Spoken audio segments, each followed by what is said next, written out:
Want to hear it. The story was that I recorded an album for Virgin Records in 1990, and we spent $250,000 on the record. And I turned the record in. The artwork was done. They were working on credits, album credits. Everything was ready to go. And the lady who was head of promotion came to the record company president and said, "I'm not going to promote this record. It's just not black enough." And they dropped it on her merit alone. On her merit, they said, "Okay, we can't put this out because this lady will not promote it, and if she doesn't promote it, there's no point in us putting it out." So they dropped it, and they dropped it so much so that they left it in the studio. They never picked up the masters. They never. They paid me as they were supposed to. I got paid for the record. They paid all the musicians, but it was just canned, and they didn't care. It was a write-off for them at the time. Virgin was so big. They had Paul Abdul at the time. They had signed Janet Jackson. They had Frankie Knuckles. Had the Whistle song was a big hit.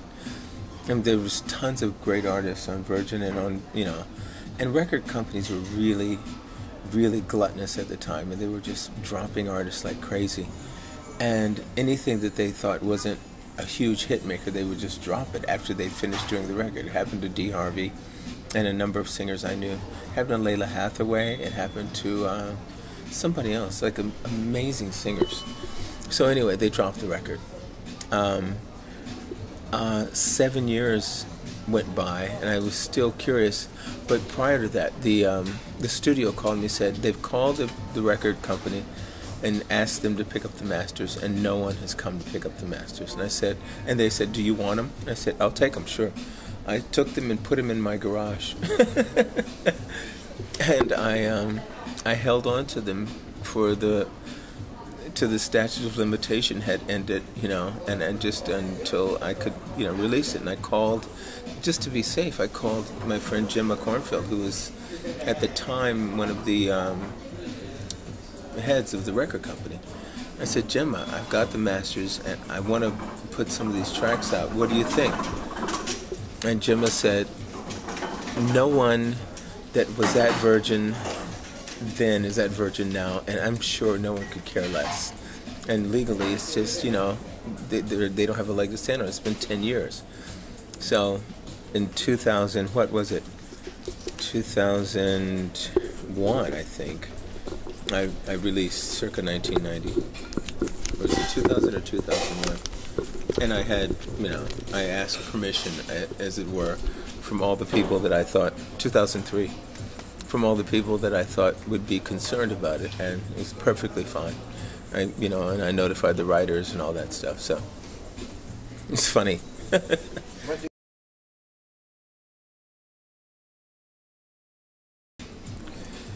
Oh God, I remember opening for LaBelle. We opened for LaBelle, and I remember we would cover Natalie Cole's songs like "This Will Be." We recorded "This Will Be," and by mistake, you would put a 45 on. It was a certain speed, but sometimes you would put it on 33 1/3, and it sounded completely different. But the song was like a ballad. It was like a cool, smooth ballad. And that's one of the things I remember.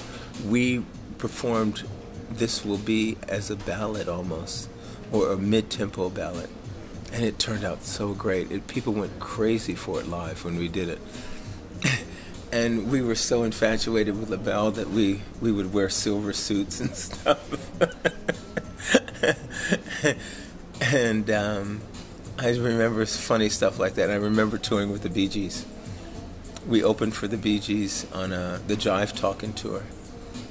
And Revelation was just a wonderful, wonderful time in my life in New York, living in New York. So that's the main thing I remember about Revelation. It's just the touring, and the recording process was, kind of easy, but the touring was the fun stuff, and the live shows, that's fun. I just started, once again, I had an idea of what I kind of wanted to do, and I just started writing tunes. One of the first tunes I wrote on Subway was Chance. I found a fortune cookie, a notice in a fortune cookie that said, there's no chance if you don't take it. You know, I said, okay, here's a song right here. And I just saved this and wrote it down and continued to write bits of it, you know, add more to just the phrase, you know, and created a song around it. And I then wrote Long Explanation, I think was the second tune that I wrote. But these tunes were in the process of writing for 4 or 5 years. And Love Will Prevail, no, not Love Will Prevail, Let's Go Back, it was 12 years old. It's 12 years old. I had written it with Matt Kusan when we first met. But it had the vibe, it had the right vibe for this record. So I put all these tunes together and then wrote a few new tunes to make a nice compilation, and just to keep it in the Latin flavored style, because I had been listening to so much Brazilian music and so much Latin flavored music that I decided this is something I really want to challenge myself and do something that with a bit of Spanish and a bit of Portuguese, you know. And because I'd been singing Portuguese for a long time, I did Corajás with Raymond Jones. I did Chora Brasileira on my first album, Exception to the Rule, both recorded originally by Nana Kaimi. And it's very soulful music to me. And after going to Brazil and learning more about the people and the music, I wanted to make a sort of a Latin-flavored record. I didn't want to call it a Latin jazz album because I'm not Latin and I'm not jazz particularly. But I wanted to pay homage to the style of music, and that was the purpose of it. And I wrote all the lyrics on this one for the first time.